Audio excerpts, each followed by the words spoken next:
रविवारी सकाळपासून धारणी शहरावर धुक्याची पांढरी चादर पसरलेली दिसून आली आहे। धारणी शहर जणू काही काश्मीरची आठवण करून देत असून निसर्गाच्या या अद्भुत रूपाने नागरिक भारावून गेले आहेत। सकाळपासूनच 10 वाजेपर्यंत धुक्याने संपूर्ण शहर वेढून टाकले होते। रविवारी सकाळी सूर्योदय होण्याआधीच धारणी शहरात दाट धुक्याची चादर पसरली होती। रस्ते, घरे, डोंगर रांगा आणि झाडे सर्वत्र फक्त धुकेच धुके दिसत होते। दृश्यमानता कमी झाल्याने वाहन चालकांना सावधगिरी बाळगावी लागली। सकाळपासून ते सकाळी 10 वाजेपर्यंत धुक्याचा प्रभाव कायम राहिला। थंड हवामान, शांत वातावरण आणि पांढऱ्या धुक्यामुळे धारणी शहर जणू काश्मीर सारखे भासू लागले। निसर्गप्रेमी नागरिकांनी या रम्य वातावरणाचा आनंद घेतला।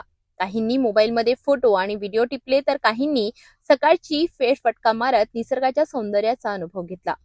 विदर्भाचे नंदनवन म्हणून ओळखल्या जाणाऱ्या या भागात निसर्गाचे हे सौंदर्य या हिवाळ्यामध्ये धुक्यांच्या या पांढऱ्या चादरीने आणखी फुलून निघताना दिसले।